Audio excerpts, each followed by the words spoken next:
Ya, Assalamualaikum warahmatullahi wabarakatuh. Saya Jimalan Rahman, NPM 231000288. Pada kesempatan kali ini saya ingin mempresentasikan terkait laporan progres kegiatan pendidikan hukum masyarakat yang kelompok kami lakukan pada tanggal 28 Mei. Baik. Assalamualaikum warahmatullahi wabarakatuh. Saya Jimalan Rahman, mahasiswa aktif Fakultas Hukum Universitas Pasundan. Pada kesempatan kali ini saya ingin mempresentasikan terkait laporan kegiatan pendidikan hukum masyarakat yang kelompok kami lakukan pada tanggal 28 Mei, hari Rabu ya, jam 1 di Terminal Lewi Panjang.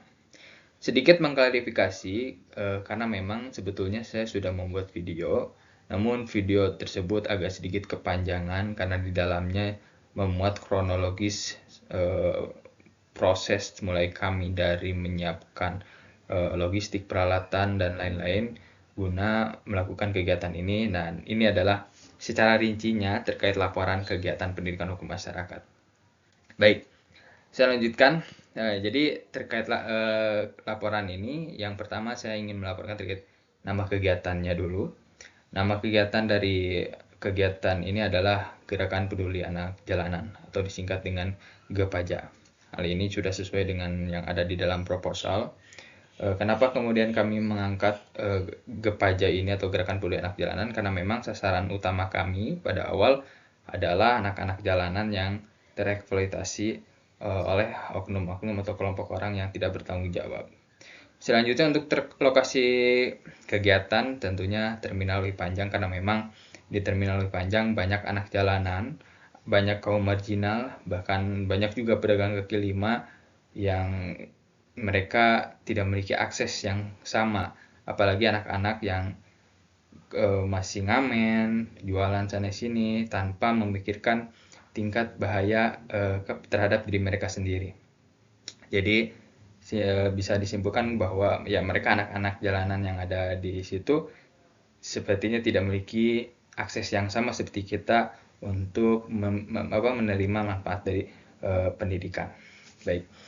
Selanjutnya ada terkait sasaran kegiatan tentunya anak jalanan, dan ya ini adalah improvisasi dari kelompok kami karena memang pada saat yang terjadi di lapangan yang antusias itu bukan hanya anak-anak saja, tapi juga ada para pedagang kaki lima, bahkan ada tukang parkir setempat yang ikut menyimak terkait sosialisasi yang kami lakukan pada saat itu. Nah, terkait materi kegiatannya, yaitu terkait norma dasar ya, kami memberikan beberapa macam norma seperti norma sosial, norma agama, norma hukum, juga ada terkait hak dan kewajiban juga.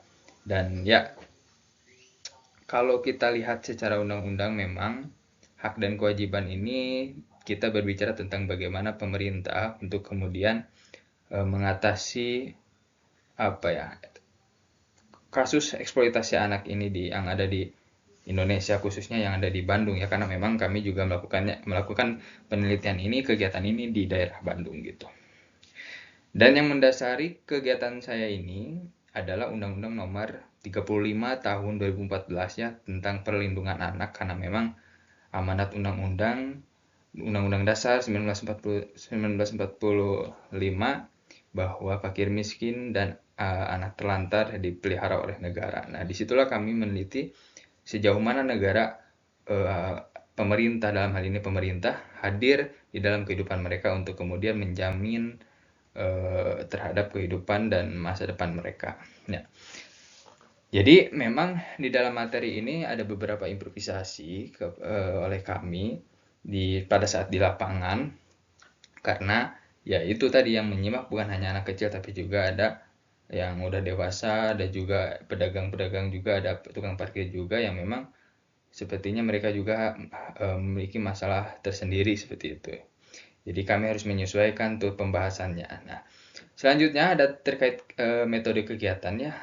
Metode kegiatan kami terkait ini lebih detailnya ada di rundown acara yang disusun. Jadi yang pertama adalah sosialisasi. Sosialisasi ini terkait pendekatan kita terhadap materi terlebih dahulu. Jadi kami memaparkan materi kepada mereka dicampur dengan beberapa ice breaking karena agar mereka nggak bosan aja sebetulnya ya.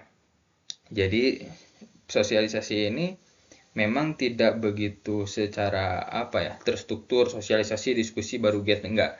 Tapi kadang-kadang juga pada saat penyampaian materi, pada saat sosialisasi, kita juga menyempatkan untuk kemudian memberikan beberapa pertanyaan, dan siapa yang bisa jawab dia dapat hadiah. Disitulah kemudian muncul jiwa-jiwa kompetisi dari mereka untuk cepat-cepat menjawab gitu.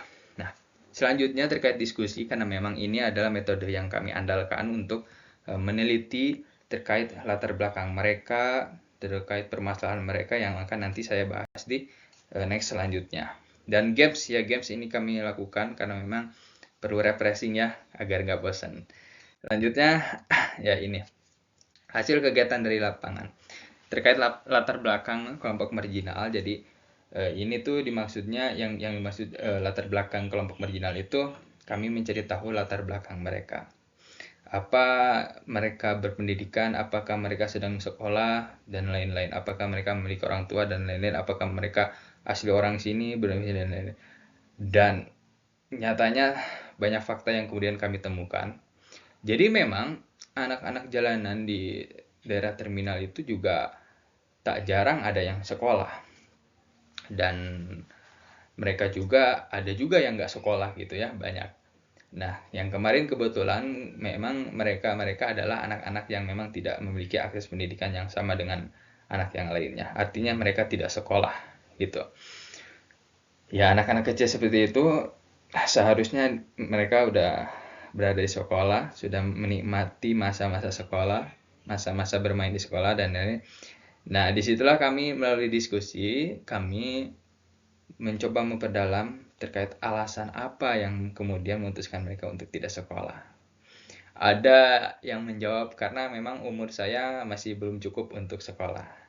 Ada alasan karena memang saya nggak punya uang dan lain hal. Banyak alasan terkait latar belakang kenapa mereka nggak sekolah. Terus terkait domisili mereka, kehidupan mereka sehari-hari dan lain-lain, saya ingat namanya itu Jaka. Kalau di dokumentasi itu ada dia pakai baju warna merah di sebelah saya. Dia sebetulnya bukan orang Bandung, tapi dia orang Cianjur yang kemudian dia ngamen sampai ke Bandung gitu. Dia juga beberapa kali menceritakan bahwa dia pernah ngamen sampai ke Jakarta, sampai dan lain-lain. Sampai di suatu titik kami menanyakan kepada mereka, teman-teman mereka biasanya ngumpul di mana dan lain-lain. Dan mereka menjawab, oh teman saya sudah diraja katanya. Diraja oleh siapa? Oleh Satpol PP. Karena apa? Nah, disitulah kami kemudian menanyakan untuk terkait kesadaran hukum kelompok marginal. Apakah mereka mengetahui, sadar tidak mereka melakukan kesalahan apa dan lain-lain. Tahu tidak apa kesalahan mereka yang membuat mereka harus ditangkap atau direhab dan lain-lain. Dan ya, mereka tahu. Mereka jawab bahwa ya kami ditangkap karena memang kami ngamen dan lain-lain. Kami ngamen, terus ada juga yang ngemis dan lain-lain, ngelem dah. Nah itu banyak ya alasan-alasan mereka. Nah setelah itu saya tanya lagi, kamu pernah nggak dirazia kepada si Jaka ini? Ada di dokumentasi dia berbaju merah. Dia bilang kalau iya saya pernah. Terus saya tanya juga, kamu ketika ditangkap kamu diapain? Saya dibotakin. Marah nggak kamu dibotakin sama mereka? Enggak, cina, karena memang itu hukuman, cina, dan nanti juga kami dilepasin lagi, cina, kalau udah dibotakin mah. Nah disinilah saya merangkum bahwa sebetulnya peran pemerintah dalam kehidupan mereka itu ada ya. Peran pemerintah dalam mengayomi mereka agar bisa lebih baik itu seharusnya ada ya. Tentunya ya mereka dengan mentertibkan tadi. Cuman yang jadi pertanyaan adalah apakah pemerintah hanya sekedar hanya menertibkan mereka 1 minggu saja, sehingga itu setelah 1 minggu mereka lepas lagi, ngamen lagi, tangkap lagi, rehabilitas lagi, seminggu lagi lepas lagi. Nah, itu kan menjadi suatu hal kegiatan yang terulang-ulang. dan tidak ada progres, tidak ada kemajuan. Ya. Disinilah saya pikir pemerintah juga harus hadir, bukan hanya menertibkan saja, tapi juga mementingkan masa depan mereka, memikirkan apakah ke depannya mereka harus bagaimana dan kepada siapa mereka harus minta kerja, istilahnya minta kerja dan lain. Nah, saya berpikir bahwa solusi yang bisa mungkin pemerintah lakukan yang pertama adalah bukan hanya melakukan penertiban terhadap mereka, akan tetapi juga memberikan pelatihan kepada mereka agar mereka juga mampu mengeluarkan nilai-nilai kreativitas yang mereka miliki. Dan ya, mereka menyadari bahwa nilai kreativitas yang mereka miliki itu menghasilkan uang, sehingga hal tersebut harus dilatih. Dan ini peran pemerintah harus mengadakan program pelatihan terhadap anak jalanan agar mereka bisa hidup mandiri, agar mereka bisa cari uang sendiri tanpa harus melanggar peraturan daerah ya. Seperti itu.